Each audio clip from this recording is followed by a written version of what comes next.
Hello friend, welcome to Priya Karthik channel. வாங்க பருப்பு உருண்டை குழம்பு எப்படி செய்கிறதுன்னு பார்க்கலாம். நான் அதுக்கு பெரிய நெல்லிக்காய் சைஸில் புளியை ஊற வச்சு வச்சுருக்கேன். அதுக்கப்புறம் கடலைப்பருப்பு 4 மணி நேரம் ஊற வச்சு வச்சுருக்கேன். தண்ணியை வடிச்சிட்டு மிக்ஸி ஜாரில் ஆட் பண்ணிக்கலாம். கூட மூணு காஞ்ச மிளகாவை ஆட் பண்ணிக்கலாம். கொஞ்சம் கருவேப்பிலையை ஆட் பண்ணிவிட்டு கொரன்னு அரைச்சி எடுத்துக்கலாம். ரொம்ப நைஸாக வேண்டாம். நைஸாக இருந்தால் உருண்டைகளாக பிடிக்க முடியாது. கொஞ்சம் கொரன்னு அரைச்சி எடுத்துக்கோங்க.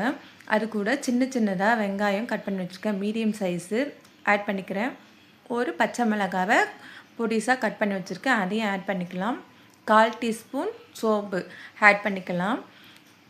1/4 டீஸ்பூன் உப்பு ஆட் பண்ணிக்கலாம். ஆட் பண்ணிவிட்டு நல்லா பிணைஞ்சி விட்டுக்கலாம். வெங்காயம், பச்சை மிளகாய், கருவேப்பிலை, உப்பு எல்லாம் மாவோடு சேர்ந்து நல்லா ஒன்று போல் வரணும். நல்லா பிணைஞ்சி விட்டுக்கலாம். இப்போ பிணைஞ்சி வச்சுருக்க மாவை உருண்டைகளாக உருட்டிக்கலாம். இதை மீடியம் சைஸ் பால் மாதிரி உருட்டி எடுத்துக்கலாம். ஒவ்வொன்றா தனித்தனியாக உருட்டி வச்சுக்கோங்க. இப்போ உருட்டி வச்சாச்சு மாவுங்களை.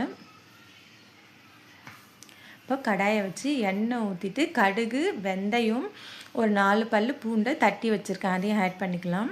அது பொரிஞ்சு வந்த பிறகு கொஞ்சம் கருவேப்பிலையும் ஆட் பண்ணி பொரிஞ்சு வந்த பிறகு நான் ஒரு பெரிய வெங்காயம் மீடியம் சைஸில் கட் பண்ணி வச்சுருக்கேன், அதையும் ஆட் பண்ணிக்கலாம். நல்லா கோல்டன் கலரில் பொரிஞ்சு வெங்காயம் வந்த பிறகு தக்காளி, நல்லா பழுத்த தக்காளி 2 தக்காளி நான் ஆட் பண்ணிக்கிறேன். நல்லா தக்காளி குழஞ்சி வர அளவுக்கு வதக்கி விட்டுக்கலாம். இப்போ நல்லா குழஞ்சி வந்திருக்கு.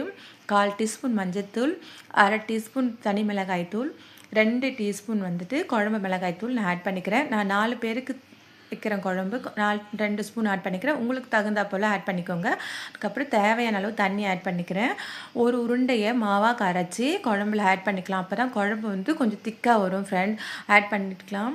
இப்போ குழம்பு நல்லா கொதிக்கும் போது இந்த உருண்டைகளாக உருட்டி வச்சுருக்கோம் இல்லைங்களா, இதை ஒவ்வொன்றா எடுத்து தனித்தனியாக போட்டுக்கலாம்.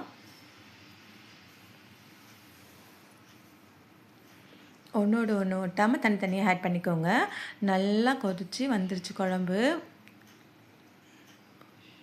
இப்போ நம்ம போட்டிருக்க உருண்டைகள்லாம் வெந்து மேலே எழுப்பி வந்திருக்கு பார்த்திங்களா. இது நல்ல பக்குவமான ஸ்டேஜ். இப்போ ஒவ்வொரு உருண்டைகளாக திருப்பி விட்டுக்கலாம்.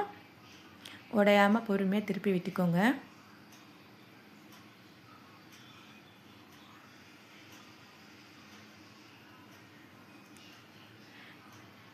சூப்பராக ரெடி ஆகிட்டே இருக்குது. இப்போது நம்ம குழம்பு சூப்பராக ரெடியாகி வந்துருச்சு. சூப்பரான சுவையான பருப்பு உருண்டை குழம்பு ரெடி. ஃப்ரெண்ட்ஸ், வீட்டில் செஞ்சு பாருங்கள். சப்ஸ்கிரைப் பண்ணிக்கோங்க. தேங்க்யூ.